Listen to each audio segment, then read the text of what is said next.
Indo-British Advanced Pain Clinic, Noppimayam Surgery Duram. For appointments 9155 15563.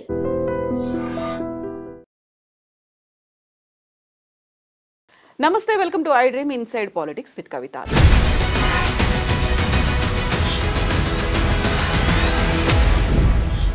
తెలంగాణలో ఇప్పుడు hot టాపిక్గా నిలుస్తోంది ఎవరు అరెస్ట్ అవుతారు అనేది. ఇందుకు సంబంధించి సీఎం రేవంత్ రెడ్డి ఫార్ములా ఈ రేసింగ్లో కేటీఆర్ ముద్దాయి గవర్నర్ ఆదేశాలు ఇస్తే అనుమతిస్తే చాలు అరెస్ట్ అవుతారని సీఎం రేవంత్ రెడ్డి చెప్తుంటే, అమృత్ స్కీమ్లో స్కామ్ జరిగింది అంటూ కేంద్రానికి ఫిర్యాదు చేయడానికి వెళ్ళినటువంటి కేటీఆర్ అరెస్ట్ అవ్వక తప్పని పరిస్థితి సీఎం రేవంత్ రెడ్డికి ఉందంటున్నారు. అసలు కేటీఆర్ ఢిల్లీకి ఎందుకు వెళ్లారు, ఎవరితో వెళ్లారు, బీజేపీతో లాబియింగ్ జరుగుతోంది అనే మాటని ఎందుకని కాంగ్రెస్ పార్టీ చెప్తోంది? మనతో పాటుగా ఉన్నారు పొలిటికల్ అనలిస్ట్ ప్రకాష్ గారు. నమస్కారం అండి. సో ఇప్పుడు కేటీఆర్ ఢిల్లీకి వెళ్ళారు, అసలు ఎవరిని కలిశారు, ఎందుకు కలిశారు? బీజేపీతో కలిసి వెళ్ళారు, లాబియింగ్ చేసుకుంటున్నారు, అరెస్ట్ అవ్వకుండా గవర్నర్కి చెప్పండి ప్లీజ్ అని అంటున్నారు, అందుకోసమే వెళ్ళారు అనే మాట కాంగ్రెస్ చెప్తోంది. స్వయంగా సీఎం రేవంత్ రెడ్డి అన్నారు ఈ మాట. ఈ మధ్య ఎవరు ఢిల్లీకి వెళ్ళినా పెద్ద వార్త అవుతున్నది. రేవంత్ రెడ్డి వెళ్ళినా కూడా ఈ 11 నెలల్లో 25 సార్లు వెళ్ళాడు అనేది. సరే, ఢిల్లీ వెళ్ళడంలో వ్యక్తిగత ప్రయోజనాలు ఉంటే ఉండొచ్చు, బట్ ఒక కాజ్ అయితే మనకు కనబడతా ఉంది. ఆయన ఈ అమృత్ దాని మీద టెండర్స్లలో గోల్మాల్ జరిగింది, అదే కంప్లైంట్ ఇవ్వడానికి వెళ్ళినా అన్నాడు, అక్కడ కంప్లైంట్ ఇచ్చిండు, వచ్చాడు.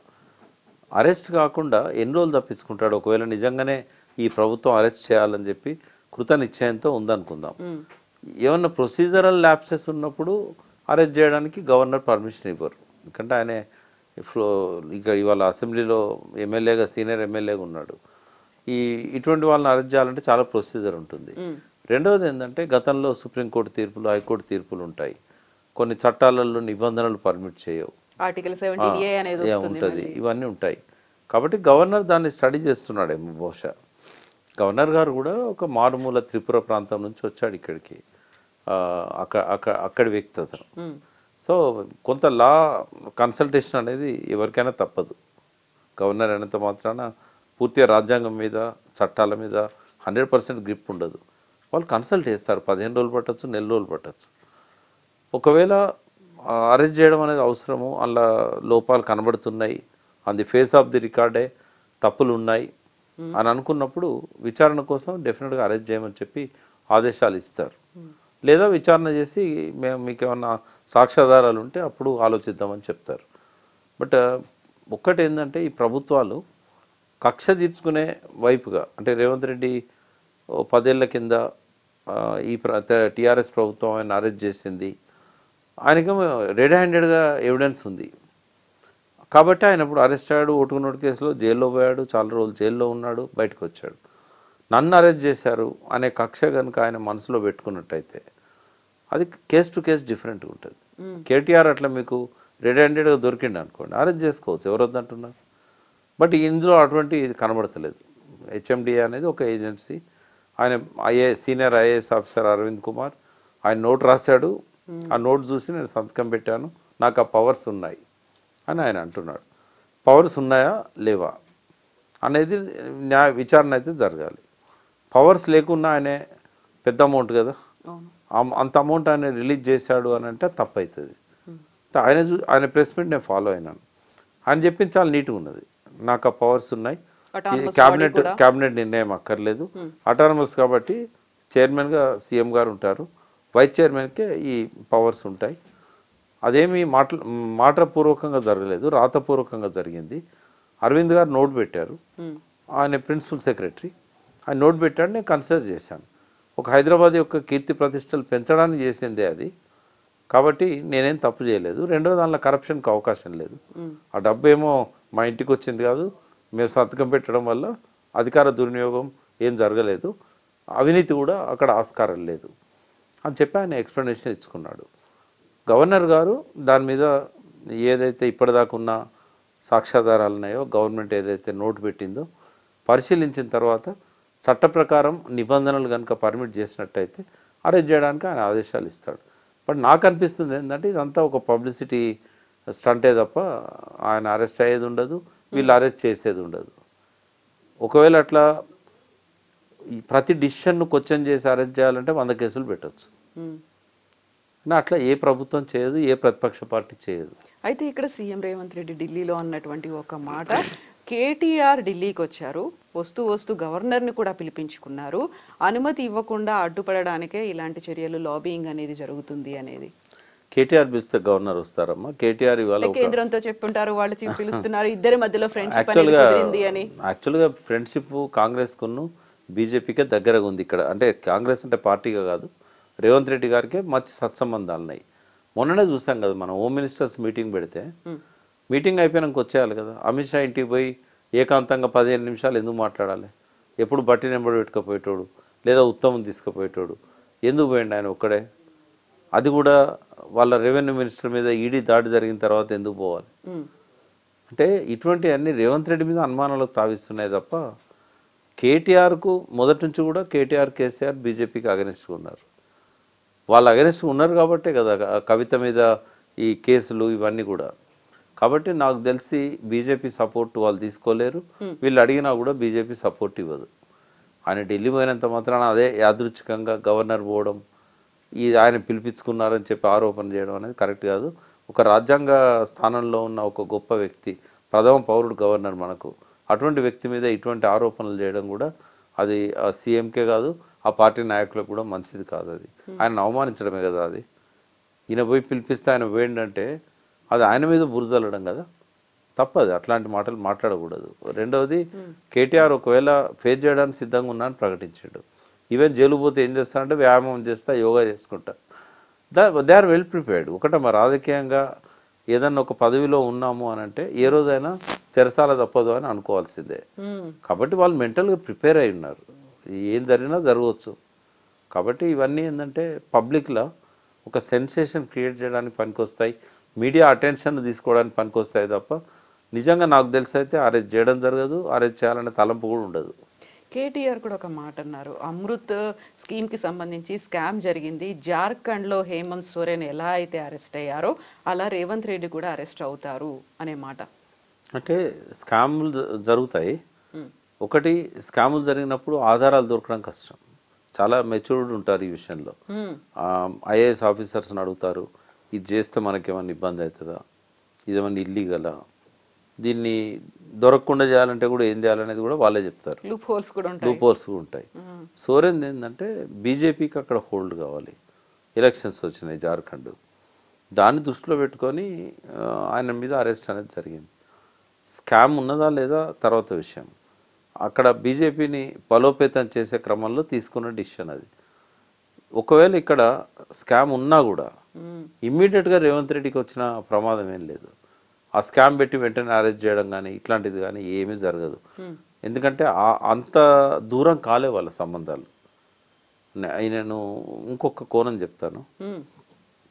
ఇవాళ కాంగ్రెస్కు భౌతికంగానే దగ్గరగా ఉన్నాడు రేవంత్ రెడ్డి, మానసికంగా చంద్రబాబు నాయుడు దగ్గరగా ఉన్నాడు. చాలాసార్లు చెప్పాను నేను. ఐజాన్ టుడే కూడా అదే పరిస్థితి. చంద్రబాబు తనకు బాగున్నాడు కాబట్టే బీజేపీ వాళ్ళ ప్రభుత్వం కేంద్రంలో ఉందంటే చంద్రబాబు దయ వల్ల ఉంది. కాబట్టి రేవంత్ రెడ్డికి చంద్రబాబుకు సత్సంబంధాలు ఉన్నంతకాలం చంద్రబాబు రేవంత్ రెడ్డి నిలబెట్టడానికి ప్రయత్నం చేస్తాడు, ఏ స్థాయికైనా వెళ్తాడు. ఆయనకంటే లాయల్ వ్యక్తి తెలంగాణ తెలుగుదేశంలో ఎవరు లేరు ఆయనకి. రేపు ఒకవేళ కాంగ్రెస్లో రేవంత్కు ముప్పు వస్తే ఆ కూటమికి నాయకత్వం వహించబోయే వ్యక్తి రేవంత్ రెడ్డి. రేపు ఏర్పడబోయే తెలుగుదేశం, జనసేన, బీజేపీ కూటమికి నాయకత్వం వహించబోయే వ్యక్తి రేవంత్ రెడ్డి. కాంగ్రెస్ ఎప్పటికీ కూడా ఆయనకు సేఫ్ ప్లేస్ కాదు. చాలా క్లెవర్ పొలిటీషియన్ ఆయన, కీడించి మేలేస్తాడు. కాబట్టి బీజేపీ వాళ్ళ ప్రభుత్వాలను కూలుస్తున్నది అనేది చిన్న పిల్లవాడికి కూడా తెలుసు. కాబట్టి రేవంత్ రెడ్డి తన జాగ్రత్తలు తను ఉన్నాడు. పార్లమెంట్ ఎలక్షన్లప్పుడే మనం మాట్లాడుకున్నాం, కావాలని డమ్మీ క్యాండిడేట్లను పెడుతున్నాడని నేను ఆధారాలతో సహా చెప్పాను. అక్కడి నుంచే ఇంకోటి, మోడీ తనంతను తగ్గించుకోవడంలో కూడా ముఖాముఖి పోటీలు తీసుకురావాలని చెప్పి రేవంత్ రెడ్డికి పరోక్షంగా సహకరించాడు. చంద్రబాబు నాయుడు ప్రతి విషయంలో కూడా ఆ సయోధ్యలో మధ్యలో ఉంటాడు ఆయన. ఇంకా జనంలో ఒక చర్చ ఏం జరుగుతున్నదంటే, ఇన్వెస్ట్మెంట్స్ అన్ని విజయవాడ తరలిపోవడానికే హైడ్రాన్ తీసుకొచ్చాడు. అంటే చంద్రబాబుకు రేవంత్ రెడ్డికి ఉన్న ఆ సంబంధాన్ని ప్రతి ఒక్కరు ధృవీకరిస్తున్న ఈ టైంలో బీజేపీ చంద్రబాబును కాదని రేవంత్ రెడ్డి మీద చేస్తుందా? చాలా సేఫ్ ప్లేస్లో ఉన్నాడు రేవంత్ రెడ్డి, సేఫ్ గేమ్ ఆడుతున్నాడు. ఇంకోటి ఏంటంటే మైండ్ గేమ్ ఆడుతున్నాడు ఆయన. దురదృష్టం ఏంటంటే ఆ మైండ్ గేమ్లో టీఆర్ఎస్ అగ్రనాయకులు కూడా పడిపోయినారు. ఆ మైండ్ గేమ్ నుంచి బయటపడి వాళ్ళు ఏం చేయాలనో వాళ్ళు డిసైడ్ చేసుకుంటే ప్రజలను ఆ మైండ్ గేమ్లో వీళ్ళు కూడా ఇన్వాల్వ్ చేయకుండా ఉంటారు. మైండ్ గేమ్ నడుస్తున్నది లాస్ట్ 11 నెలల నుంచి. ఆ మైండ్ గేమ్ ప్రభావం బీఆర్ఎస్ అగ్రనాయకుల మీద కూడా ఉన్నది. As early as possible they have to కమ్అట్ from the mind game, Revanth Reddy mind game. ఒకప్పుడు కేసీఆర్ ఎట్లా శాసించాడో అన్ని పార్టీలను తన వాక్చాతుర్యంతో, తన మాటతోని ఇవాళ రేవంత్ రెడ్డి శాసిస్తున్నాడు. ఆయన నోరు జారి మాట్లాడినా, బూతులు తిట్టినా ఏదైనా ఒక వార్త అవుతున్నది, దాని చుట్టే సెన్సేషన్ అవుతున్నది. వాళ్ళ అదృష్టం ఏంటంటే కేసీఆర్ దూరంగా ఉన్నాడు. కేసీఆర్ దూరంగా ఉంటే కూడా మళ్ళీ ఆయనే మాట్లాడతాడు. ఎందుకు రాలేదు దూరం, కాదు నిన్ను మర్చిపోయారు జనం అని అన్నాడు కదా, మరి నువ్వెందుకు జ్ఞాపకం చేస్తున్నావు? నేను రేవంత్ అడుగుతున్నా, మర్చిపోయారు జనం అని నువ్వే అంటున్నావు, మర్చిపోనియా రాదు, నువ్వెందుకు జ్ఞాపకం చేస్తున్నావు మళ్ళా? అంటే అది కూడా ఒక మైండ్ గేమే. ఈ ఉచ్చులోంచి బయటపడాలి కేటీఆర్ గారు, కేసీఆర్ గారు. అయితే ఇప్పుడు మరీ సడన్గా వినిపించింది ఫోన్ ట్యాపింగ్ కేసుకి సంబంధించి. మొన్నటిదాకా పోలీసులు లేకుంటే పోలీసు ఉన్నతాధికారులు వీళ్ళందరిది వస్తే ఇప్పుడు చిరుమర్తి లింగయ్యకు నోటీసులు ఇచ్చారు పోలీసుల ముందు విచారణకు హాజరవ్వమని. దీంతో పాటుగా బీఆర్ఎస్కి చెందిన 4 మాజీ ఎమ్మెల్యేలకు కూడా నోటీసులు ఇచ్చారు అని. ఆ దిశగా కూడా నరుక్కుంటూ ఏమన్నా వస్తున్నారా? అంటే దాన్ని లైవ్లో ఉంచడానికి చేస్తున్న ప్రయత్నం ఇది. ఓకే, ఫోన్ ట్యాపింగ్కి ఎమ్మెల్యేలకు ఏం సంబంధం ఉంటుందమ్మా? అంటే ఆయనే వెళ్ళి డైరెక్ట్గా ఈ స్థానికంగా ఉన్నటువంటి నేతల ఫోన్లు ట్యాప్ చేయమని ప్రభాకర్ రావు గారి దగ్గరికి వెళ్ళారు అనేది చేస్తారా వాళ్ళు? ఇప్పుడు ప్రభాకర్ రావు గారి స్టేచర్ ముందట ఒక ఎమ్మెల్యే చాలా చిన్నది. ఆయన సీఎంకు జవాబుదారీగా ఉంటాడు, హోమ్ మినిస్టర్కి జవాబుదారీగా ఉంటాడు, డీజీపీకి జవాబుదారీగా ఉంటాడు, హోమ్ సెక్రటరీకి జవాబుదారీగా ఉంటాడు. ఎమ్మెల్యేలు పోయి రిక్వెస్ట్ చేస్తే ఫోన్ ట్యాపింగ్ చేస్తాడు ఆయన? అంటే ఏదో చెప్పి వాళ్ళను కొంతకాలం పాటు ఇది లైవ్లో ఉంచడానికి జరుగుతున్నదే. మరి ఇంతమంది తీసుకొచ్చినప్పుడు ప్రభాకర్ రావుని తీసుకురాలేకపోయారు? ఇంటర్పోల్ పోయి ఆయన తీసుకురావచ్చు కదా. ఈ 5 ఏళ్ళు ఇట్లా కాలం గడుపుతారు, తర్వాత ఆ కేసు అంతే అవుతుంది. ఏముంటుంది, ఆయన వచ్చేదాకానైతే ఆ కేసు ముందు పోదు కదా, అప్పటిదాకా లైవ్లో పెట్టాలి కదా. ఇది మైండ్ గేమ్లో ఇది కూడా ఒక పార్ట్. ఇప్పుడు బాంబులు అన్నారు, బాంబులు అనగానే మనకు కాళేశ్వరం గుర్తొచ్చింది, విద్యుత్ కొనుగోళ్లు అనేవి గుర్తొచ్చాయి, ధరణి గుర్తొచ్చింది, ఫోన్ ట్యాపింగ్ గుర్తొచ్చింది, ఆ తర్వాత వచ్చినటువంటి ఫార్ములా ఈ రేసింగ్ అనేది గుర్తొచ్చింది. ఇవన్నీ కూడా ఇలా లైవ్లో ఉంటాయి తప్ప దీనికి సంబంధించి చర్యలు, బాంబులు, కేసులు, అరెస్టులు ఏమీ ఉండవా? ఒకవేళ సీరియస్గా రేవంత్ రెడ్డి అరెస్ట్ చేయాలని అనుకుంటే డెఫినెట్గా ఆయన ప్రయత్నాలు మొదలు పెడతాడు, గవర్నర్తో కూడా పర్మిషన్ తీసుకుంటాడు, అరెస్ట్ చేస్తాడు. ఆయన ఎవరు ఆపలేరు. చిన్న గడ్డి కేసులో లాలూ ప్రసాద్ని 8 సంవత్సరాలు జైల్లో పెట్టారు. బట్ ఆ కక్షపూరిత రాజకీయాలు అయితే తెలంగాణలో లేవు. దానికి రేవంత్ రెడ్డి కూడా ఆ కక్ష రాజకీయాలను చేస్తాడని, ఎందుకంటే ఆయన ఒక అరుదైన అవకాశం ఆయనకు వచ్చింది. వచ్చినప్పుడు అది సీటు కాపాడుకోవడానికి చాలా మెచ్యూర్డ్గా ఆలోచిస్తాడే తప్ప ఈ చిల్లర రాజకీయాలు చేస్తాడని నేను అనుకోవట్లేదు. ఆధారాలు ఉన్నా అరెస్ట్ చేస్తాడైతే నేను అనుకోవట్లేదు. ఒకవేళ అట్లా అరెస్ట్ చేయదలుచుకుంటే పార్లమెంట్ ఎలక్షన్ల ముందు చేసేవాడు.